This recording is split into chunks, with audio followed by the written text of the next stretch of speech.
सभासदों, माननीय अध्यक्ष जी,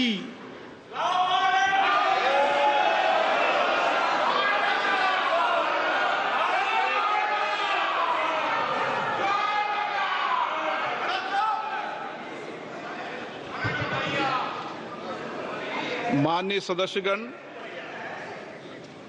मुझे अपनी ओर से तथा सदन के मान्य सदस्यों की ओर से अंतर संसदीय संघ आईपीयू की प्रेसिडेंट और तंजानिया संयुक्त गणराज्य की नेशनल असेंबली की अध्यक्ष माननीय डॉक्टर तुलिया एक्सन का स्वागत करते हुए अत्यंत प्रसन्नता हो रही है। वे हमारी सम्मानित अतिथि के रूप में भारत की आधिकारिक यात्रा पर आई है। यह हमारे लिए खुशी की बात है कि डॉक्टर एक्सन बजट सत्र को देखने के लिए यहाँ उपस्थित है। माननीय डॉक्टर तुलिया एक्सन शुक्रवार दिनांक 19 जुलाई 2024 को भारत पहुंची। उन्होंने 21 जुलाई 2024 को आगरा का भ्रमण किया और इस समय वह विशेष बॉक्स में आसीन है। हम भारत में उनके सुखद और सफल प्रवास की कामना करते हैं। हम अंतर संसदीय संघ के प्रेसिडेंट के रूप में उनकी भूमिका के लिए सफलता की भी कामना करते हैं। उनके माध्यम से हम तंजानिया गणराज्य की संसद के सदस्यों, तंजानिया की सरकार तथा वहां की मित्र जनता को बधाई और शुभकामनाएं देते हैं।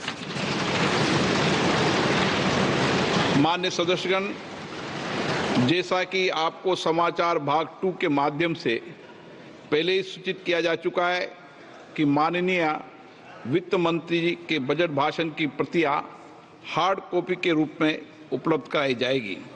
अतः बजट प्रस्तुत हो जाने के पश्चात माननीय सदस्य कृपया बजट भाषण की अपनी अपनी प्रति प्रकाशन काउंटर से प्राप्त कर लें।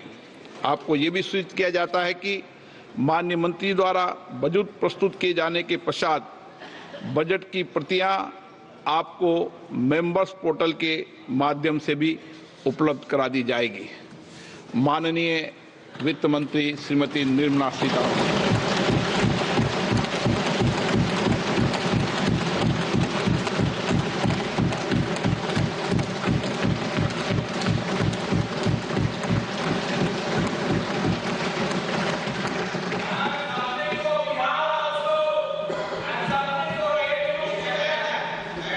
Honorable Speaker, I present the budget for 24-25. Introduction. The people of India have reposed their faith in the government led by Honorable Prime Minister Shri Narendra Modi and re-elected it for a historic third term under his leadership.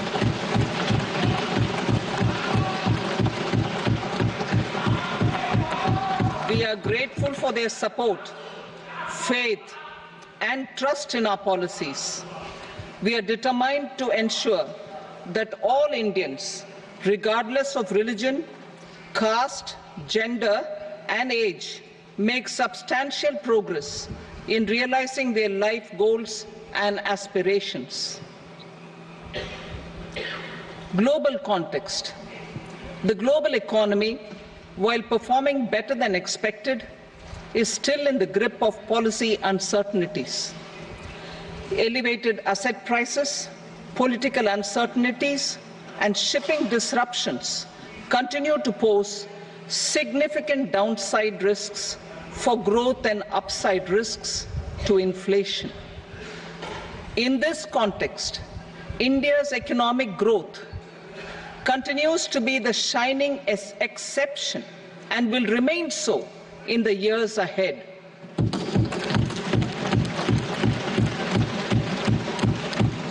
India's inflation continues to be low, stable, and moving towards the 4% target.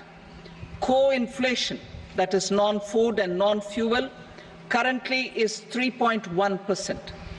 Steps are being taken to ensure supplies of perishable goods reach markets adequately. Interim budget As mentioned in the interim budget, we need to focus on 4 major castes, namely the Garib, Mahilaye, Yuva and Annadata, the poor, women, youth and the farmer. For Annadata, we announced higher minimum support prices a month ago for all major crops, delivering on the promise of at least a 50% margin over costs. Pradhan Mantri Garib Kalyan Anna Yojana was extended for 5 years, benefiting more than 80 crore people. Administrative actions for approval and implementation of various schemes announced in the interim budget are well underway. The required allocations have been made. Budget theme. Turning attention to the full year and beyond in this budget, we particularly focus on employment, skilling, MSMEs and the middle class. I am happy to announce the Prime Minister's package of 5 schemes and initiatives to facilitate employment, skilling and other opportunities for 4.1 crore youth over a 5-year period, with a central outlay of 2 lakh crore rupees. I will speak about them shortly, while more details may be seen in the annexure. This year, I've made a provision of 1.48 lakh rupees, 1.48 lakh crore rupees for education, employment and skilling. Budget priorities. The people have given a unique opportunity to our government to take the country on the path of strong development and an all-round prosperity. In the interim budget, we promise to present a detailed roadmap for our pursuit of Vikasit Bharat. In line with the strategy set out in the interim budget, this budget envisages sustained efforts on the following 9 priorities for generating ample opportunities for all. Number 1, productivity and resilience in agriculture. Number 2, employment and skilling. Number 3, inclusive human resource development and social justice. 4, manufacturing and services. 5, urban development. 6, energy security. 7, infrastructure. 8, innovation, research and development. And 9, next generation reforms. Subsequent budgets will build on these and add more priorities and actions. A more detailed formulation will be carried out as part of the economic policy framework, about which I will speak later in this speech. This budget details some of the specific actions to be initiated in the current year towards fulfillment of these priorities, with potential for transformative changes. The budget also covers some of the previously made announcements with intent to strengthen them and step up their implementation for expediting our journey towards the goal of Vikasit Bharat. Priority 1, productivity and resilience in agriculture. Transforming agricultural research. Our government will undertake a comprehensive review of the agricultural research setup to bring the focus on raising productivity and developing climate-resilient varieties. Funding will be provided in challenge mode, including to the private sector. Domain experts, both from the government and outside, will oversee the conduct of such research. Release of new varieties. New 109 high-yielding and climate-resilient varieties of 32 field and horticultural crops will be released for cultivation by farmers. Natural farming. In the next 2 years, 1 crore farmers across the country will be initiated into natural farming, supported by certification and branding. Implementation will be through scientific institutions and willing gram panchayats. 10,000 need-based bio-input resource centers will be established. Missions for pulses and oilseeds. For achieving self-sufficiency in pulses and oilseeds, we will strengthen their production, storage, and marketing. As announced in the interim budget, a strategy is being put in place to achieve Atmanirbharta for oilseeds such as mustard, groundnut, sesame, soybean, and sunflower. Vegetable production and supply chains. Large-scale clusters for vegetable production will be developed closer to major consumption centers. We will promote farmer-producer organizations, cooperatives, and startups for vegetable supply chains, including for collection and storage and marketing. Digital public infrastructure for agriculture. Buoyed by the success of the pilot project, our government, in partnership with the states, will facilitate the implementation of the digital public infrastructure in agriculture for coverage of farmers and their lands in 3 years. During this year, digital crop survey for Kharif using the DPI will be taken up in 400 districts. The details of 6 crore farmers and their lands will be brought into the farmer and land registries. Further, the issuance of Jan Samarth based Kisan credit cards will be enabled in 5 states. Shrimp production and export.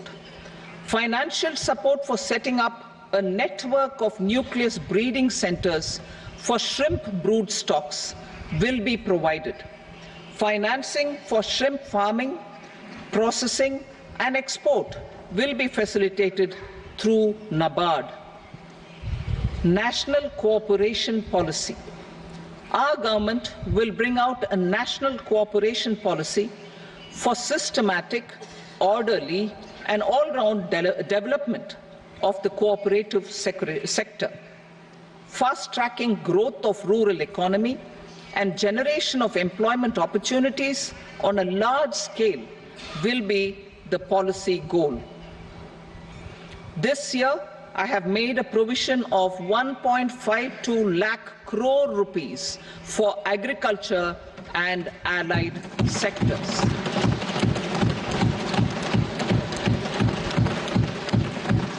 Priority 2, employment and skilling.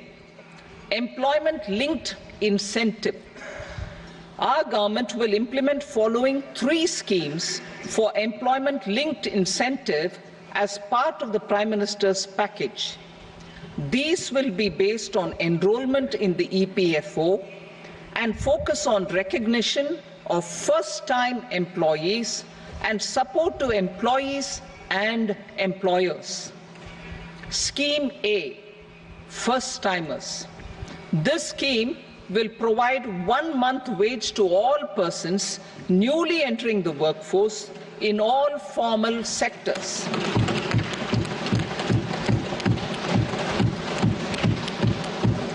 Direct benefit transfer of 1 month's salary in 3 installments to first-time employees as registered in the EPFO will be up to 15,000 rupees. The eligibility limit will be a salary of 1 lakh per month. The scheme is expected to benefit 210 lakh youths.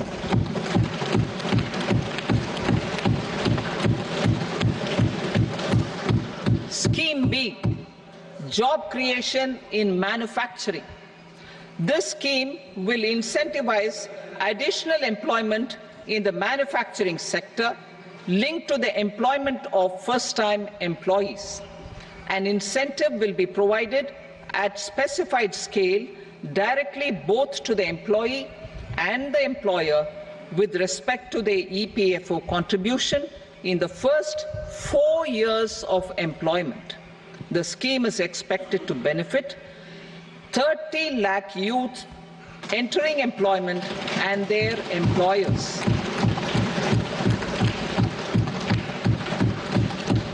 Scheme C, support to employers. This employer-focused scheme will cover additional employment in all sectors. All additional employment within a salary of 1 lakh rupee per month will be counted.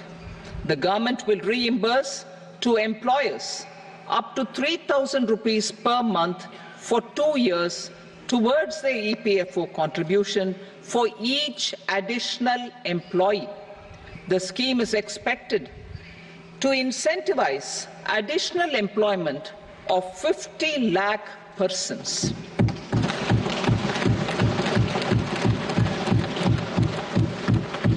Participation of women in the workforce. We will facilitate higher participation of women in the workforce through setting up of working women hostels in collaboration with industry and establishing creches.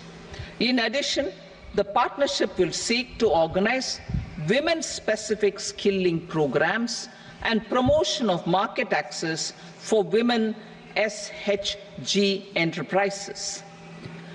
Skilling program. I'm happy to announce a new centrally sponsored scheme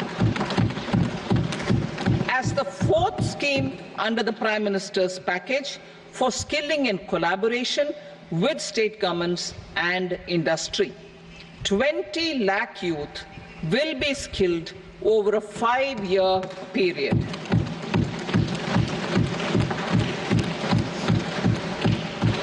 Thousand industrial training institutes will be upgraded in hub and spoke arrangements with outcome orientation.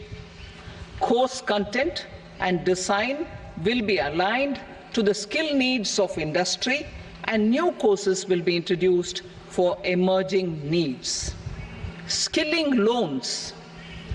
The model skill loan scheme will be revised to facilitate loans up to 7.5 lakh rupees with a guarantee from a government-promoted fund. This measure is expected to help 25,000 students every year.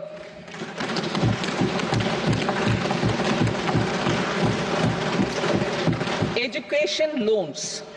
For helping our youth who have not been eligible for any benefit under government schemes and policies, I am happy to announce a financial support for loans up to 10 lakh rupees for higher education in domestic institutions.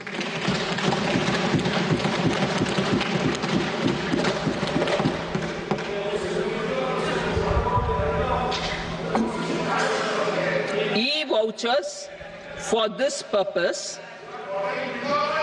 E-vouchers for this purpose will be given directly to 1 lakh students every year for annual interest subvention of 3% of the loan amount. Priority 3, inclusive human resource development and social justice, saturation approach. Our government is committed to all-round, all-pervasive and all-inclusive development of people, particularly farmers, youth, women, and the poor. For achieving social justice comprehensively, the saturation approach of covering all eligible people through various programs, including those for education and health, will be adopted to empower them by improving their capabilities. Implementation of schemes meant for supporting economic activities by craftsmen artisans, self-help groups, scheduled caste, scheduled tribe, and women entrepreneurs and street vendors such as the PM Vishwakarma, PM Swanidhi, National Livelihood Missions, and Stand Up India will be stepped up. Purvodaya. The states in the eastern part of the country are rich in endowments and have strong cultural traditions. We will formulate a plan, Purvodaya, for the all-round development of the eastern region of the country, covering Bihar, Jharkhand, West Bengal, Odisha, and Andhra Pradesh. This will cover human resource development, infrastructure, and generation of economic opportunities to make the region an engine to attain Vikasit Bharat. On the Amritsar-Kolkata Industrial Corridor, we will support development of an industrial node at Gaya. This corridor will catalyze industrial development of the eastern region. The industrial node at Gaya will also be a good model for developing our ancient centers of cultural importance into future centers of modern economy. This model shall showcase Vikas B, Virasat B in our growth trajectory. We will also support development of road connectivity projects, namely 1.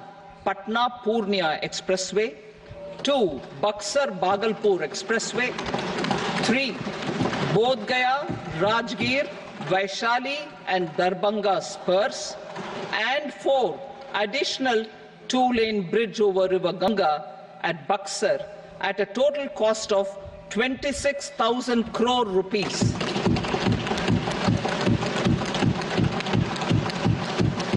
Power projects, including setting up of a new 2,400 megawatt power plant at Pir Painti, will be taken up at a cost of 21,400 crore rupees.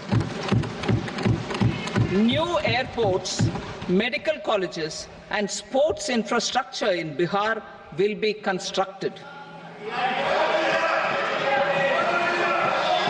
An additional allocation to support capital investments will be provided. The requests of Bihar government for external assistance from multilateral development banks will be expedited.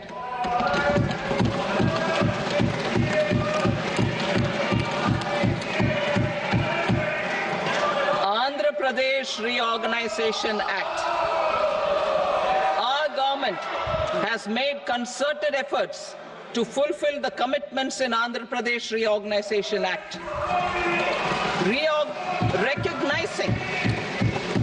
Recognizing the state's need for the capital, recognizing the state's need for a capital, we will facilitate special financial support through multilateral development agencies.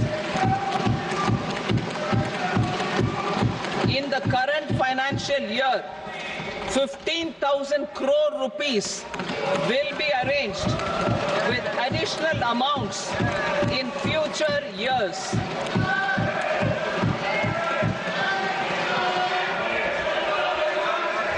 Our government is fully committed to financing and early completion of the Polavaram irrigation project, which is the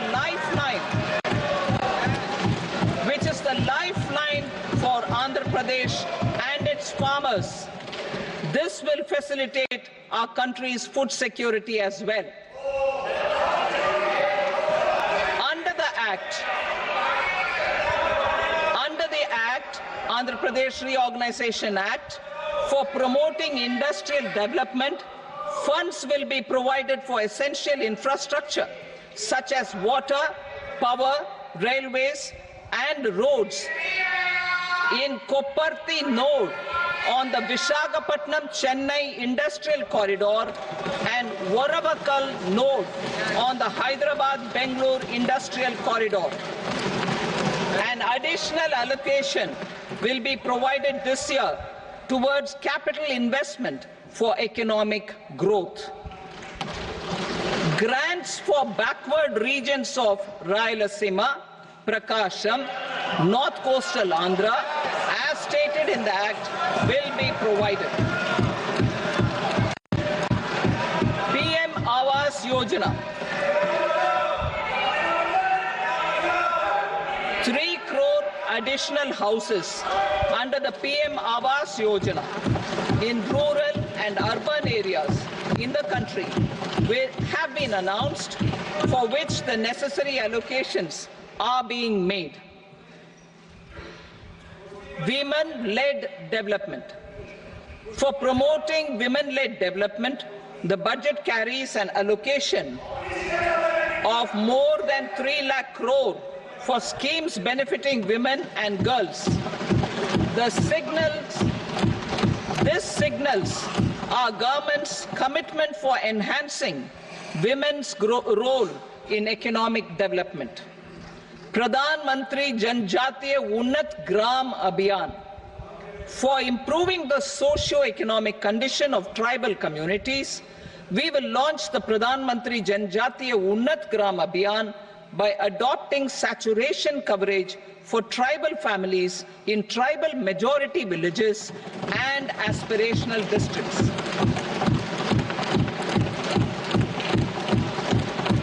This will cover 63,000 villages, benefiting 5 crore tribal people. Bank branches in northeastern region. More than 100 branches of India Post Payment Bank will be set up in the northeast region to expand the banking services. This year, I have made a provision of 2.66 lakh crore rupees for rural development, including rural infrastructure. Priority 4, manufacturing and services, support for promotion of MSMEs. This budget provides special attention to MSMEs and manufacturing, particularly labor-intensive manufacturing. We have formulated a package covering financing, regulatory changes, and technology support for MSMEs to help them grow and also compete globally, as mentioned in the interim budget. I am happy to announce the following specific measures. Credit guarantee scheme for MSMEs in the manufacturing sector. For facilitating term loans to MSMEs for purchase of machinery and equipment without collateral or third-party guarantee, a credit guarantee scheme will be introduced. The scheme will operate on pooling of credit risks of such MSMEs.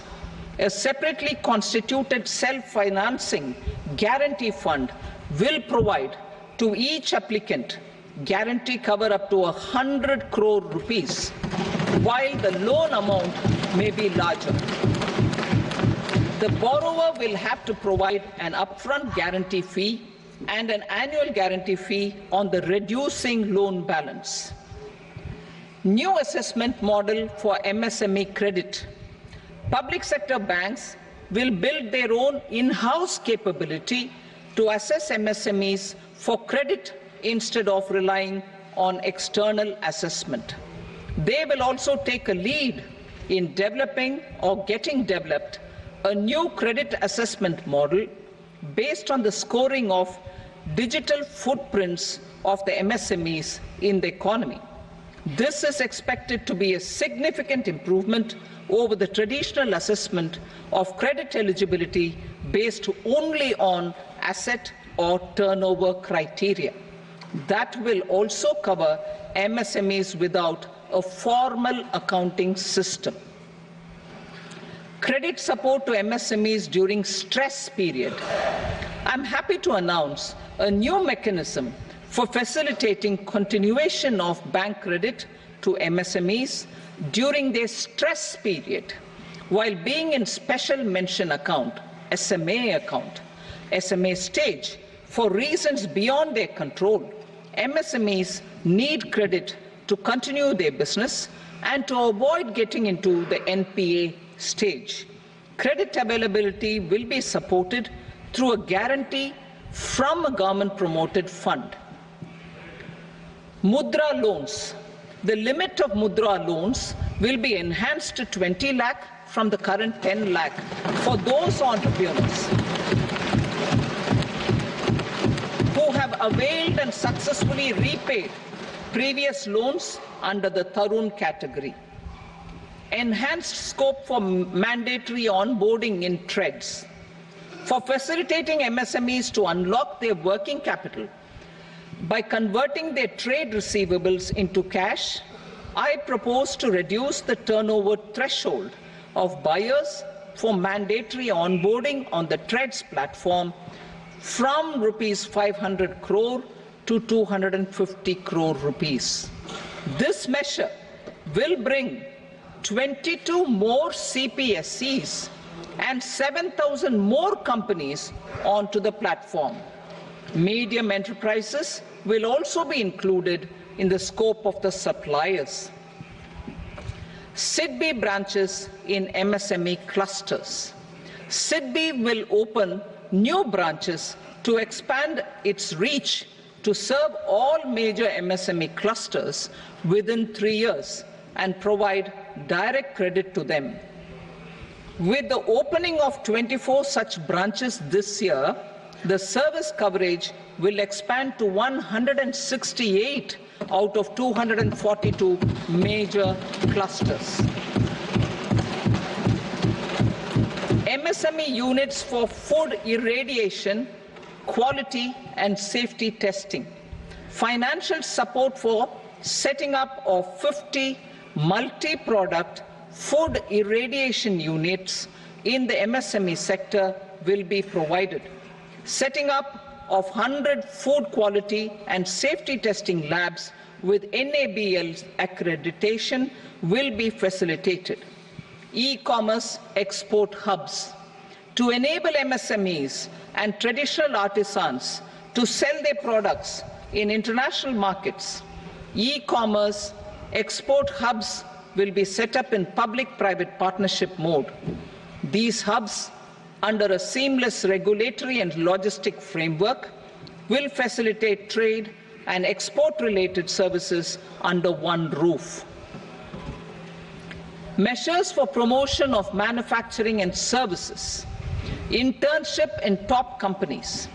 As the fifth scheme under Prime Minister's package, our government will launch a comprehensive scheme for providing internship opportunities in 500 top companies to 1 crore youth in 5 years. They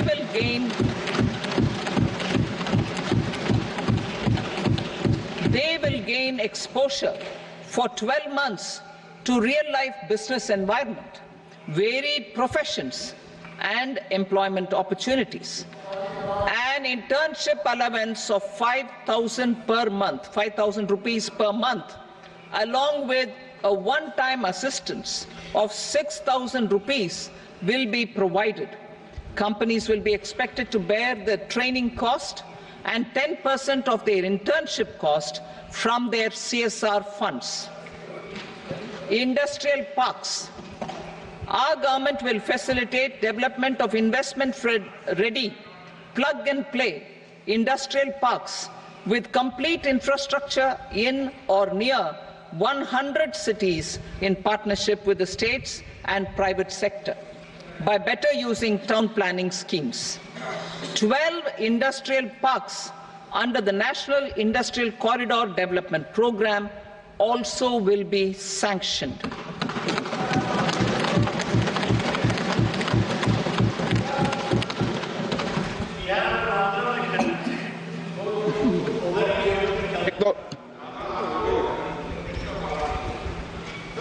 Veji paper, no, please, Petty.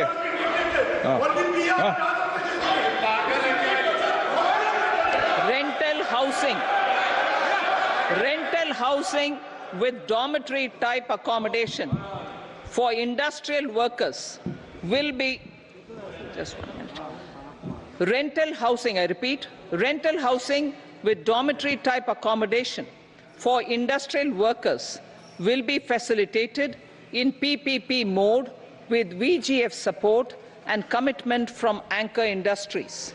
Shipping industry, ownership, leasing and flagging reforms will be implemented to improve the share of Indian shipping industry and generate more employment. Critical mineral mission. We will set up a critical mineral mission for domestic production, recycling of critical minerals and overseas acquisition of critical mineral assets. Its mandate will include technology development, skilled workforce, extended producer responsibility framework, and a suitable financing mechanism. Offshore mining of minerals. Our government will launch the auction of the first tranche of offshore blocks for mining, building on the exploration already carried out. Digital public infrastructure applications. Turning to the services sector, I propose development of DPI applications at population scale for productivity gains, business opportunities, and innovation by the private sector. These are planned in the areas of credit, e-commerce, education, health, law and justice, logistics, MSME service delivery, and urban governance. Integrated technology platform for IBC ecosystem. An integrated technology platform will be set up for improving the outcomes under the Insolvency Bankruptcy Code for achieving consistency, transparency, timely processing, and better oversight for all stakeholders. Voluntary closure of LLPs. The services of the Center for Processing Accelerated Corporate Exit, CPACE, will be extended for voluntary closure of LLPs to reduce the closure times. National Company Law Tribunals. The IBC has resolved more than 1,000 companies, resulting in direct recovery of 3.3 lakh crore to creditors. 3.3 lakh crore rupees to creditors. In addition, 28,000 cases involving over 10 lakh crore rupees have been disposed of even prior to admission. Appropriate changes to the IBC, reforms and strengthening of the tribunal and appellate tribunals will be initiated to speed up insolvency resolution. Additional tribunals will be established. Out of those, some will be notified to decide cases exclusively under the Companies Act. Debt recovery. Steps for reforming and strengthening debt recovery tribunals will be taken. Additional tribunals will be established to speed up recovery. Priority 5, urban development. Cities as growth hubs. Working with states, our government will facilitate development of cities as growth hubs. This will be achieved through economic and transit planning and orderly development of peri-urban areas utilizing town planning schemes. Creative redevelopment of cities. For creative brownfield redevelopment of existing cities with a transformative impact, our government will formulate a framework for enabling policies, market-based mechanisms, and regulation. Transit-oriented development.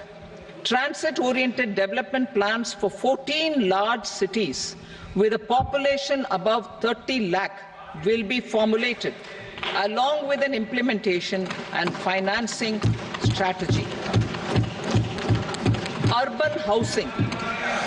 Under the PM Awas Yojana, Urban 2.0, housing needs of 1 crore urban poor and middle-class families will be addressed with an investment of 10 lakh crore rupees.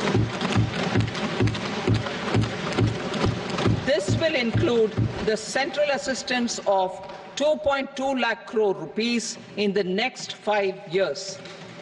A provision of interest subsidy to facilitate loans at affordable rates is also envisaged. In addition, enabling policies and regulations for efficient and transparent rental housing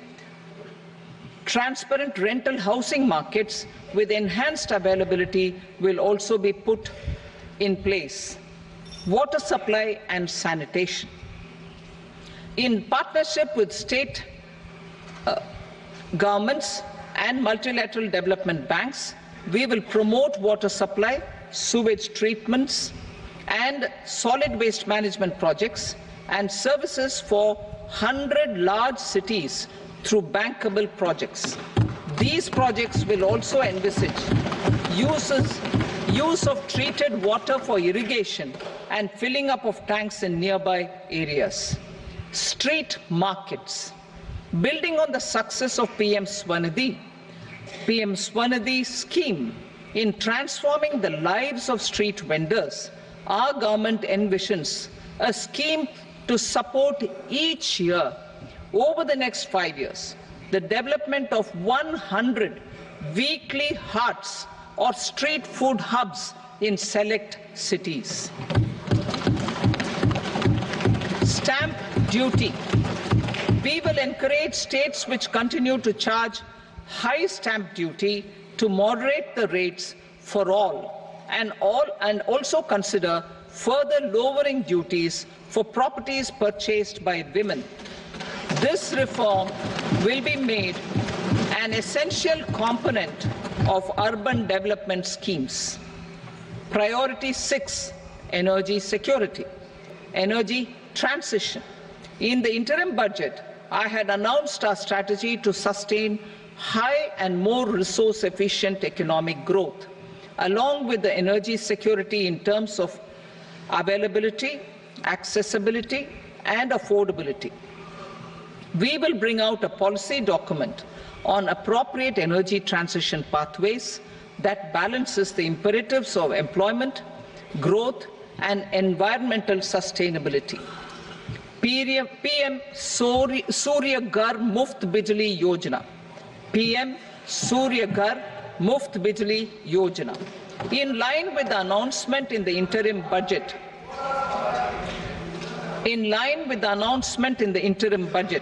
PM Surya Ghar Muft Bijli Yojana has been launched to install rooftop solar plants to enable 1 crore households obtain free electricity up to 300 units every month. The scheme has generated remarkable response with more than 1.28 crore registrations and 14 lakh applications, and we will further encourage it. Pumped storage policy. A policy for promoting pumped storage projects will be brought out for electricity storage and facilitating smooth integration of the growing share of renewable energy with its variable and intermittent nature in the overall energy mix. Research and development of small and modular nuclear reactors. Nuclear energy is expected to form a very significant part of the energy mix for Vikasit Bharat. Towards that pursuit, our government will partner with the private sector for 1. Setting up Bharat Small Reactors, 2. Research and development of Bharat Small Modular Reactor, and 3. Research and development of newer technologies for nuclear energy. The R&D funding announced in the interim budget will be made available for this sector also. Advanced ultra supercritical thermal power plants. The development of indigenous technology for advanced ultra supercritical thermal power plants with much higher efficiency has been completed.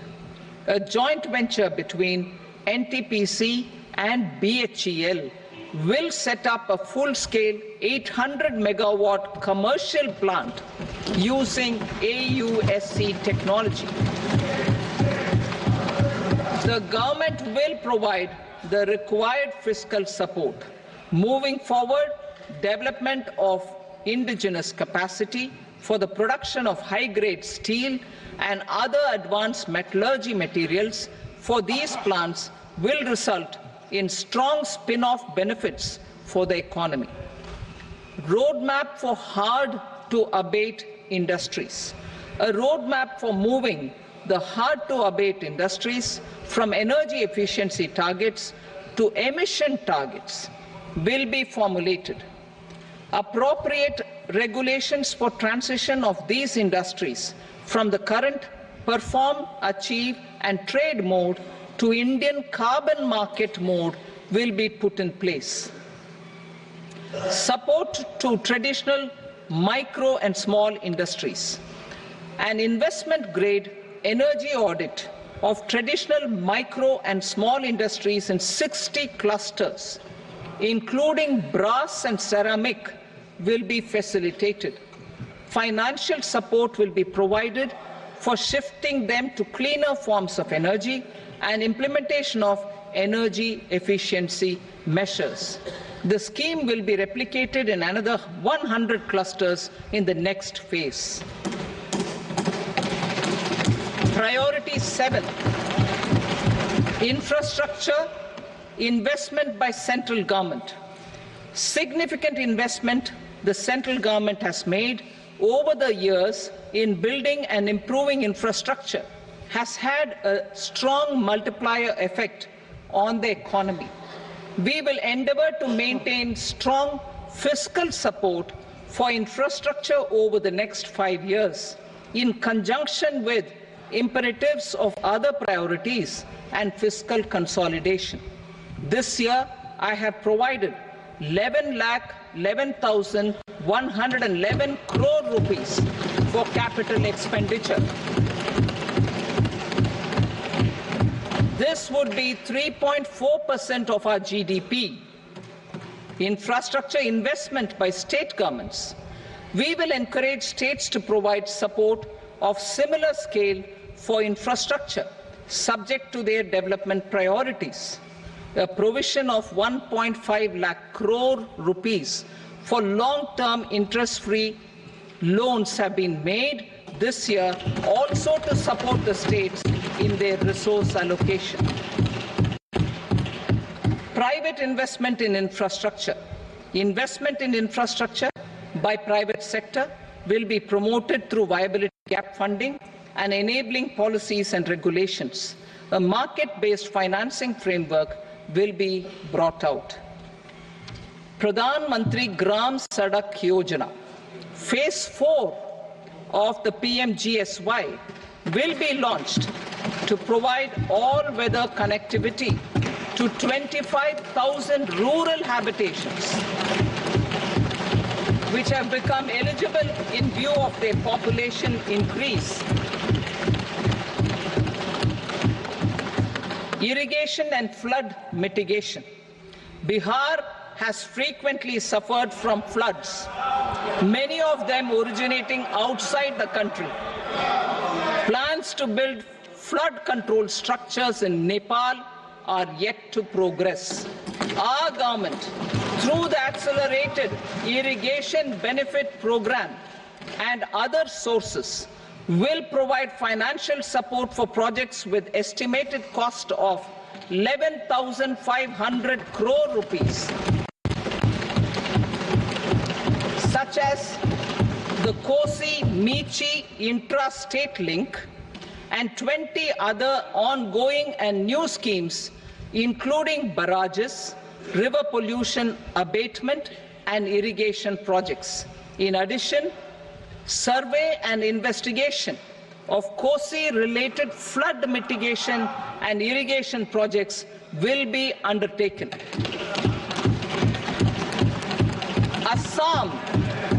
Assam grapples with floods every year by the Brahmaputra River and its tributaries. originating outside India. We will provide assistance to Assam for flood management and related projects.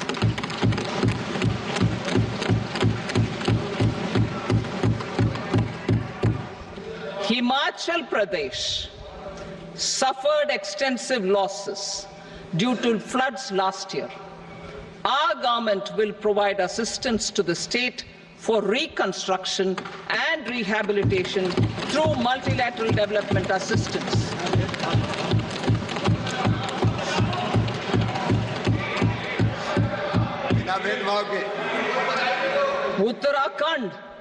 Uttarakhand too suffered losses due to cloudbursts and massive landslides.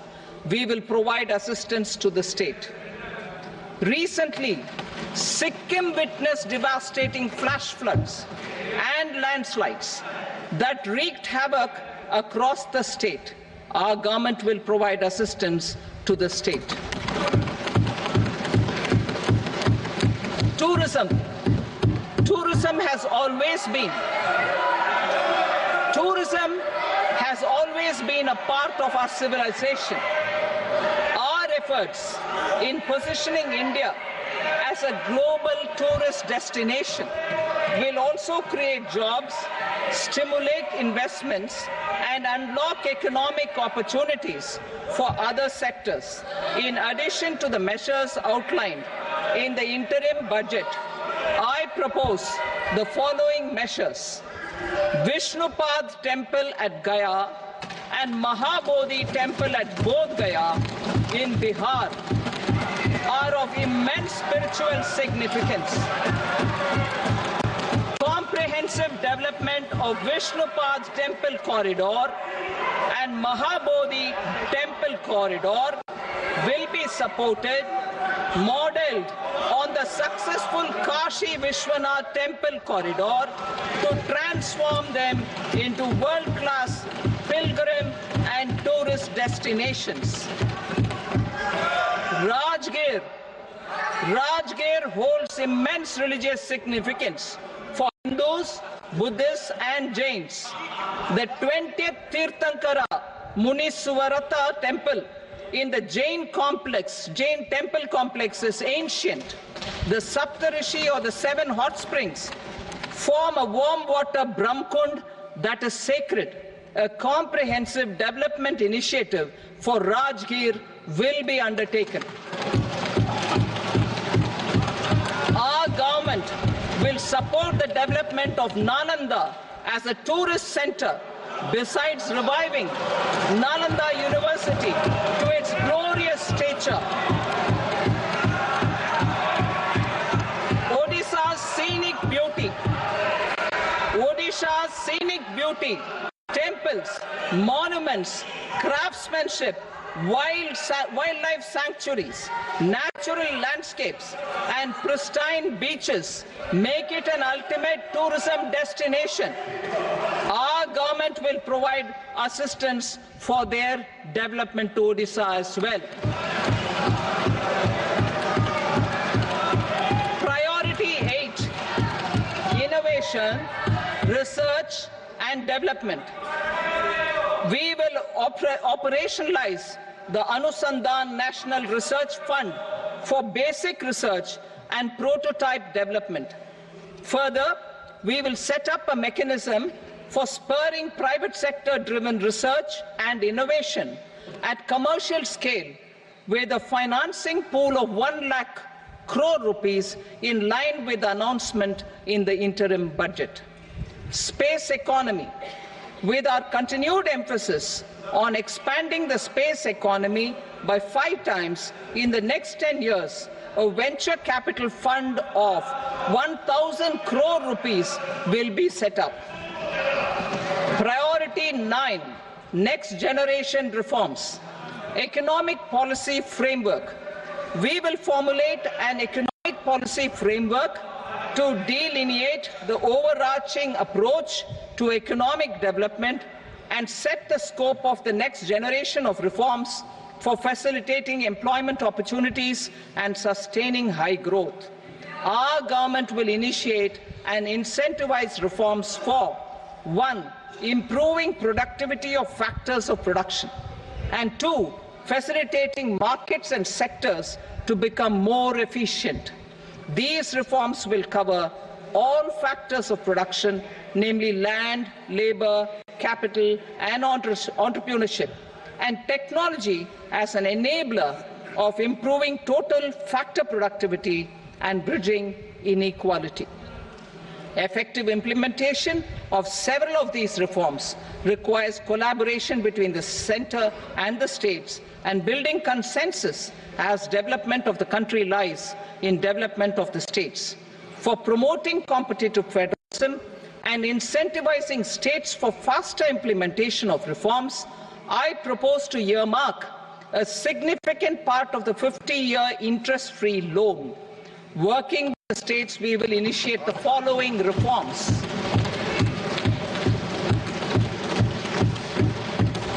Land-related reforms and actions, both in the rural and urban areas, will cover land administration, will cover 1. Land administration, planning and management, and 2. Urban planning usage and building bylaws. These will be incentivized for completion within the next 3 years through appropriate fiscal support. Rural land-related actions. Rural land-related actions will include 1. Assignment of unique land parcel identification number, UL PIN, or DOORDARSHAN for all lands. 2. Digitization of cadastral maps. 3. Subdivisions, survey of map subdivisions as per current ownership. 4. Establishment of land registry. And 5. Linking to the farmers registry. These actions will also facilitate credit flow and other agricultural services. Urban land-related actions. Land records in urban areas will be digitized with GIS mapping. An IT-based system for property record administration, updating, and tax administration will be established. These will also facilitate improving the financial position of urban local bodies. Labor-related reforms. Services to labor. Our government will facilitate the provision of a wide array of services to labor, including those for employment and skilling. A comprehensive integration of e-Shram portal with other portals will facilitate such one-stop solution. Open architecture databases for the rapidly changing labor market, skill requirements, and available job roles, and a mechanism to connect job aspirants with potential employers and skill providers will be covered in these services.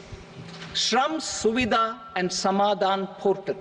Shram Suvidha and Samadhan portal will be revamped to enhance ease of compliance for industry and trade. Capital and entrepreneurship related reforms. Financial sector vision and strategy. For meeting financing needs of the economy, our government will bring out a financial sector vision and strategy document to prepare the sector in terms of size, capacity, and skills. This will set the agenda for the next 5 years and guide the work of the government, regulators, financial institutions, and market participants. Taxonomy for climate finance. We will develop taxonomy for climate finance for enhancing the availability of capital for climate adaptation and mitigation. This will support achievement of the country's climate commitments and green transition. Variable capital company structure.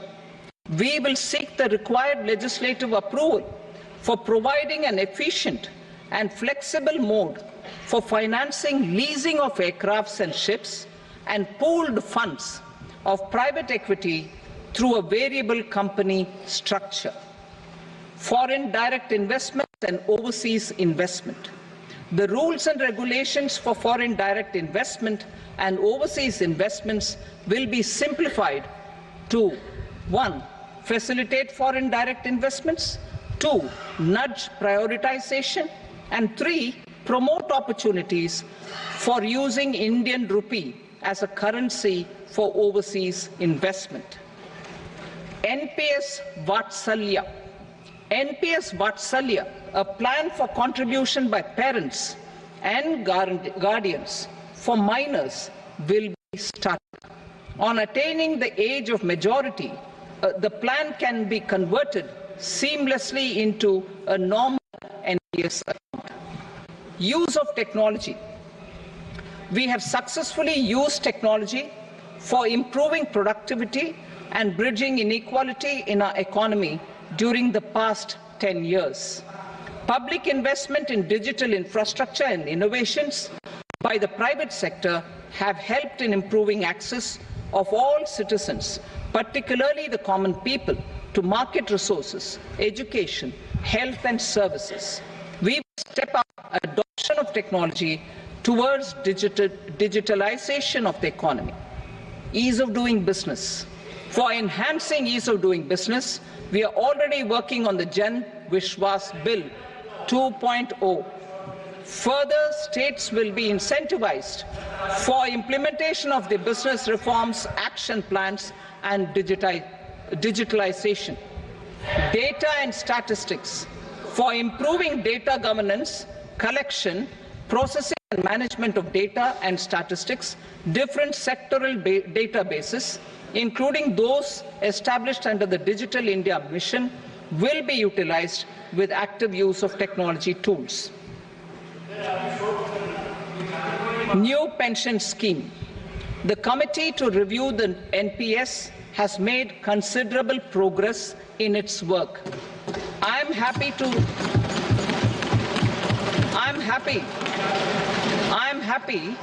that the staff side of the National Council of the Joint Consultative Machinery for Central Government Employees has taken a constructive approach. A solution will be evolved which addresses the relevant issues while maintaining fiscal prudence to protect the common citizens. Budget estimates for 24-25. For the year 24-25, total receipts other than borrowings and the total expenditure are estimated at 32.07 lakh crore rupees and 48.21 lakh crore rupees respectively. The net tax receipts are estimated at 25.83 lakh crore rupees. The fiscal deficit is estimated at 4.9% of the GDP. The gross and the net market borrowings through dated securities during 24-25 are estimated at 14.01 lakh crore rupees and 11.63 lakh crore rupees respectively.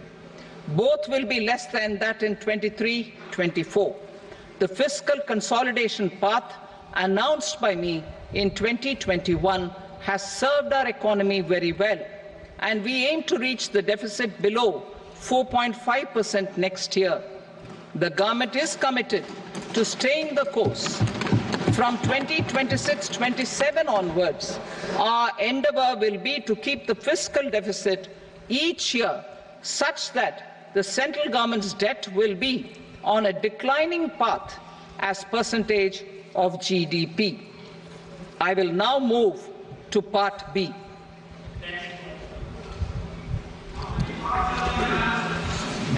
Indirect taxes.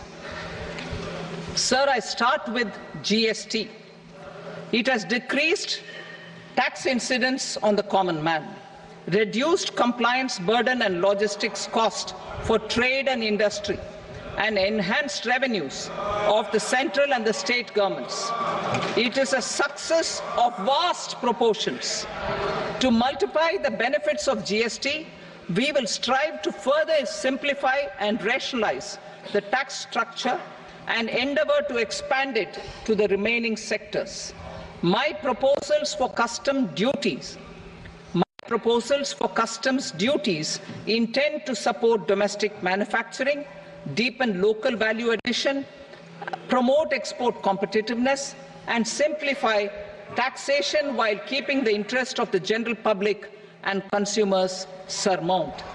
In Budget 22-23, we reduced the number of customs duty rates. I propose to undertake a comprehensive review of the rate structure over the next 6 months to rationalize and simplify it for ease of trade, removal of duty inversion, and reduction of disputes. I shall now take up sector-specific customs duty proposals. Medicine and medical equipments. To provide relief to cancer patients, I propose to fully exempt 3 more medicines from customs duties.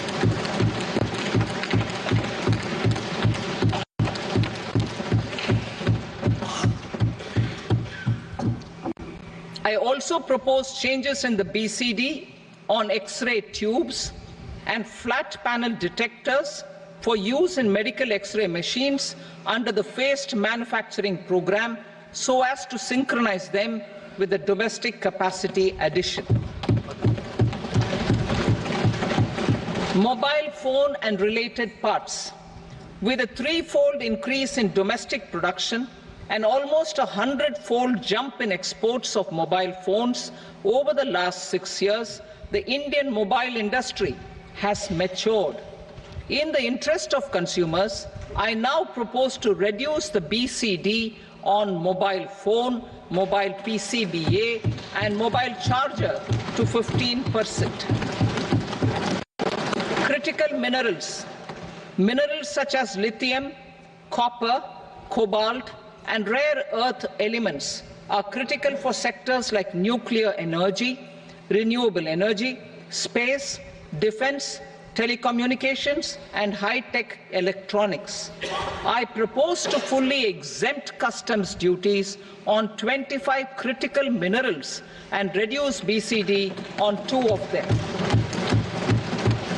This will provide a major fillip to the processing and refining of such minerals and help secure their availability for these strategic and important sectors. Solar energy. Energy transition is critical in the fight against climate change. To support energy transition, I propose to expand the list of exempted capital goods for use in the manufacture of solar cells and panels in the country.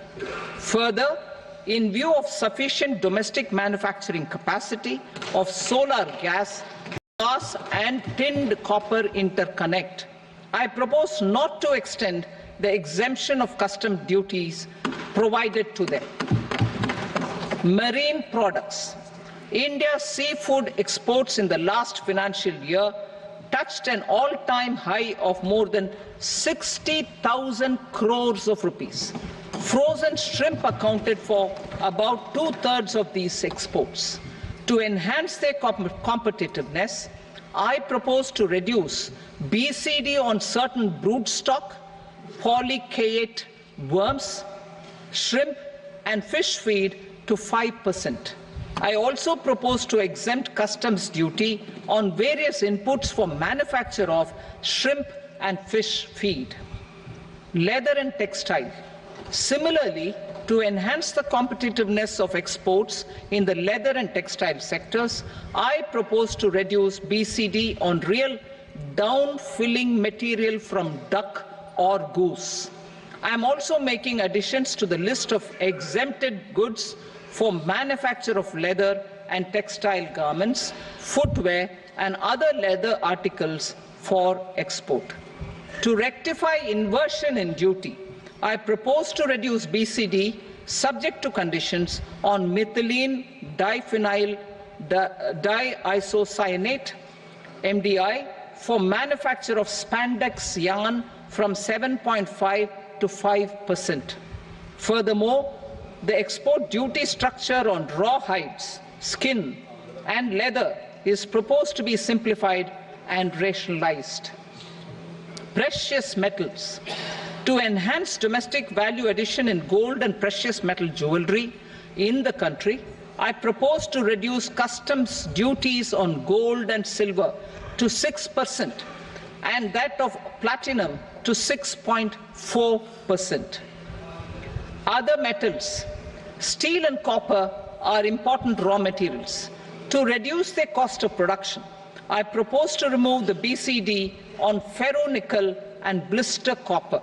I am also continuing with nil BCD on ferrous scrap and nickel cathode and concessional BCD of 2.5% on copper scrap. Electronics. To increase value addition in the domestic electronics industry, I propose to remove the BCD subject to conditions on oxygen-free copper for manufacture of resistors. I also propose to exempt certain parts for manufacture of connectors. Chemicals and petrochemicals. To support existing and new capacities in the pipeline, I propose to increase the BCD on ammonium nitrate from 7.5% to 10%. Plastics. PVC flex banners are non-biodegradable and hazardous for environment and health. To curb their imports, I propose to raise the BCD on them from 10 to 25%. Telecommunication equipment. To incentivize domestic manufacturing, I propose to increase the BCD from 10 to 15% on PCBA of specified telecom equipment. Trade facilitation. To promote domestic aviation and boat and ship MRO, I propose to extend the period for export of goods imported for repairs from 6 months to 1 year. I'll read that again. To promote domestic aviation and boat and ship maintenance, repair and operations, I propose to extend the period for export of goods imported for repairs from 6 months to 1 year. In the same vein, I propose to extend the time limit for re-import of goods for repairs under warranty from 3 to 5 years. I now move to direct taxes.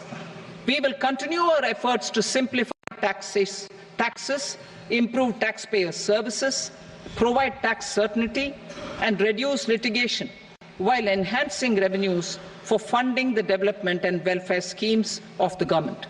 It has been our endeavour to simplify taxation. We have taken a number of measures in the last few years, including introduction of simplified tax regimes without exemptions and deductions for corporate tax and for personal income tax. This has been appreciated by taxpayers. 58% of corporate tax came from the simplified tax regime in the financial year 22-23.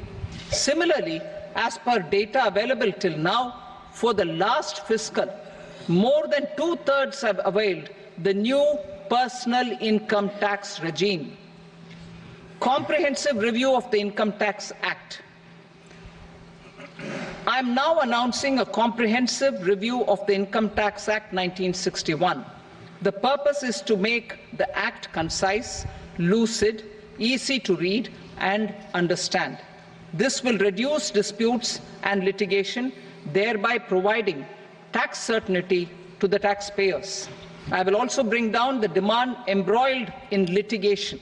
It is proposed to be completed in 6 months.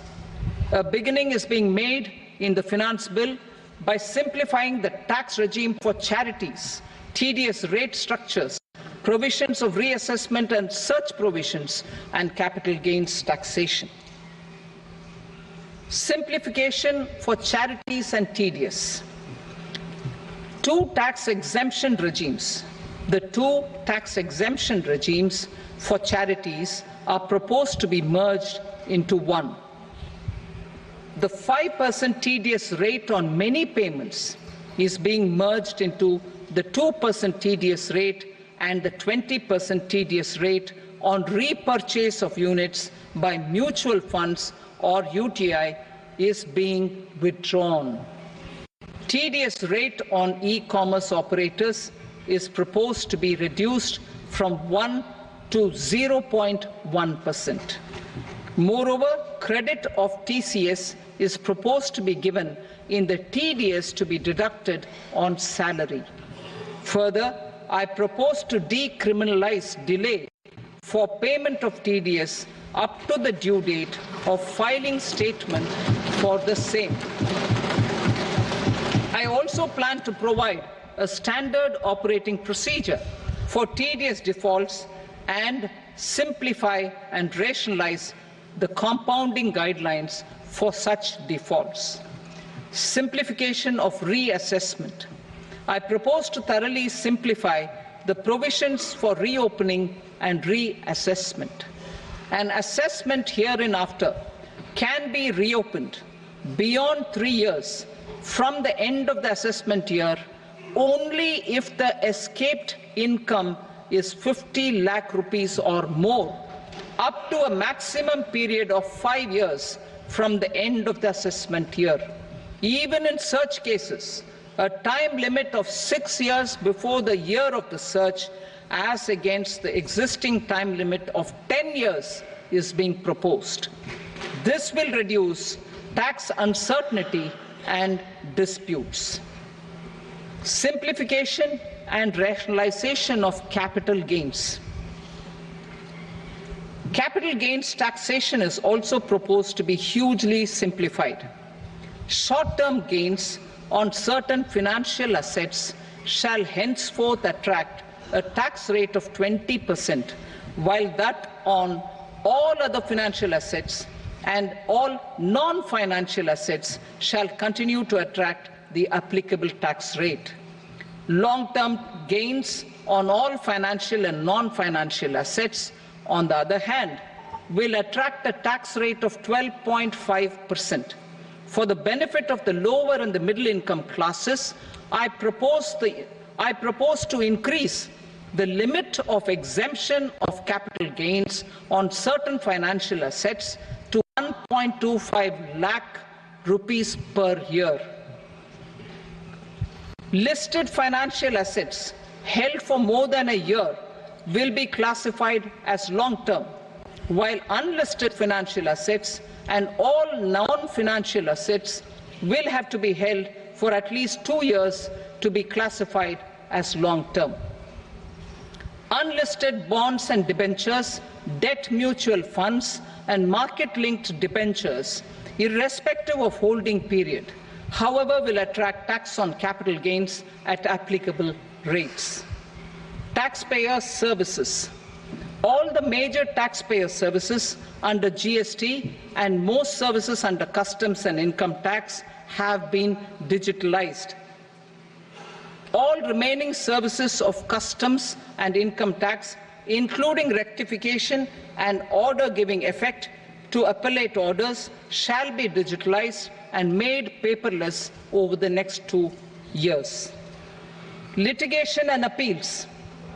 While our concerted efforts to reduce pendency of appeals at various appellate fora are beginning to show good results, it will continue to engage our highest attention. To dispose of the backlog of first appeals, I plan to deploy more officers to hear and decide such appeals, especially those with large tax effect. For resolution of certain income tax disputes pending an appeal, I am also proposing Vivad Se Vishwas Scheme 2024. Further, I propose to increase monetary limits for filing appeals related to direct taxes, excise and service tax in the tax tribunals, high courts and Supreme Court to 60 lakh rupees, 2 crore rupees and 5 crore respectively. With a view to reduce litigation and provide certainty in international taxation, we will expand the scope of safe harbor rules and make them more attractive. We will also streamline the transfer pricing assessment procedure. Employment and investment. I have a few proposals to promote investment and foster employment. First of all, to bolster the Indian startup ecosystem, boost the entrepreneurial spirit, and to support innovation, I propose to abolish the so-called angel tax for all classes of investors. Second, there is tremendous potential for cruise tourism in India. To give a fillip to this employment-generating industry, I am proposing a simpler tax regime for foreign shipping companies operating domestic cruises in the country. Third,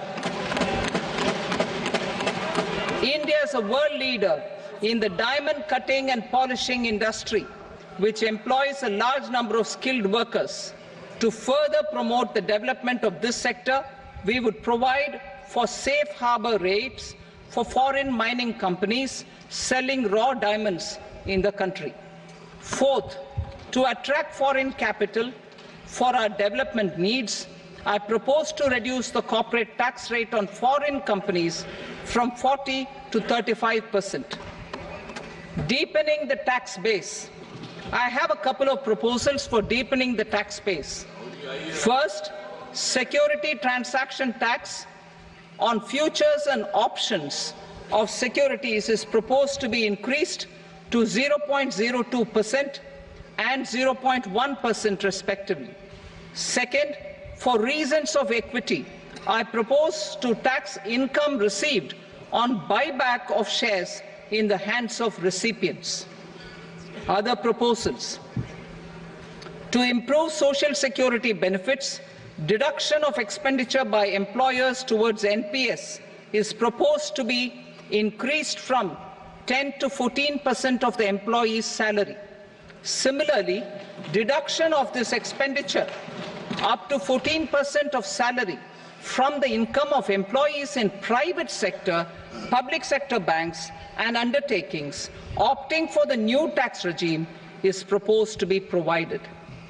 Indian professionals working in multinationals get ESOPs and invest in social security schemes and other movable assets abroad.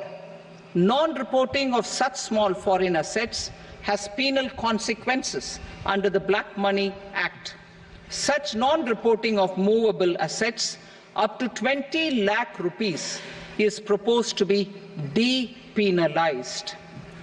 Other major proposals in the finance bill relate to withdrawal of equalization levy of 2%, expansion of tax benefits to certain funds and entities in IFSCs, and immunity from penalty and prosecution to Benamidar on full and true disclosure so as to improve conviction under the Benami Transaction Prohibition Act 1988. Personal income tax. Coming to personal income tax rates, I have two announcements to make for those opting for the new tax regime. First, the standard deduction for salaried employees is proposed to be increased from 50,000 to 75,000 rupees.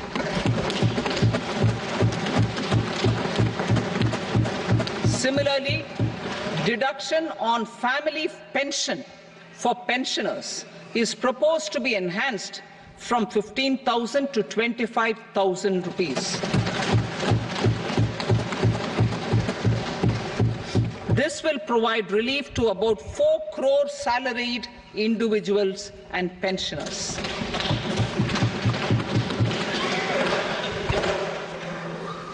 Second, in the new tax regime, the tax rate structure is proposed to be revised as follows: 0 to 3 lakh rupees, nil; 3 to 7 lakh rupees, 5%; 7 to 10 lakh rupees, 10%; 10 to 12 lakh rupees, 15%; 12 to 15 lakh rupees, 20%; and above 15 lakh rupees, 30%.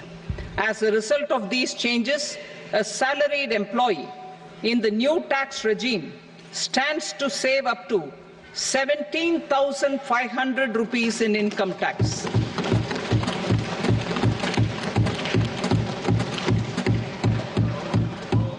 Apart from these, I am also making some other changes as given in the annexure. As a result of these proposals, revenue of about 37,000 crore, that is 29,000 crore in direct taxes and 8,000 crore in indirect taxes will be foregone, while revenue of about 30,000 crore rupees will be additionally mobilized. Thus, the total revenue foregone is about 7,000 crores annually. Mr. Speaker, sir, with this, I commend the budget to this august House. Jai Hind.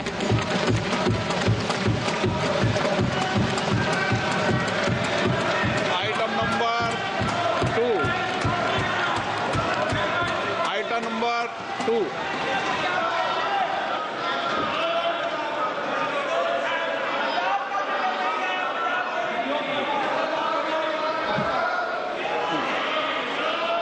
Sir, with your permission, I rise to lay on the table the following statements under Section 3 of the Fiscal Responsibility and Budget Management, FRBM Act 2003, medium-term fiscal policy cum fiscal policy strategy statement and macroeconomic framework statement.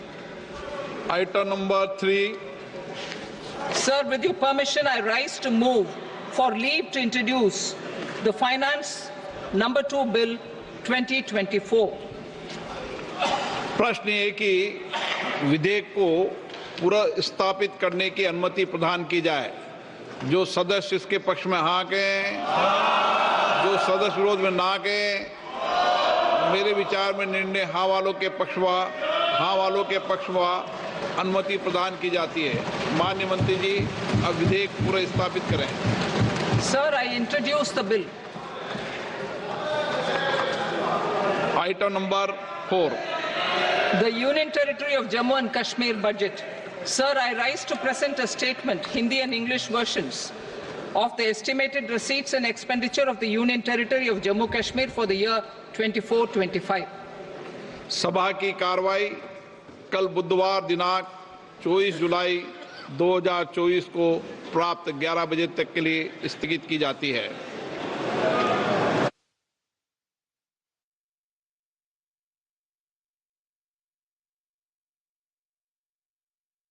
आपकी screen पर चल रहा है कि नए tax slab की घोषणा।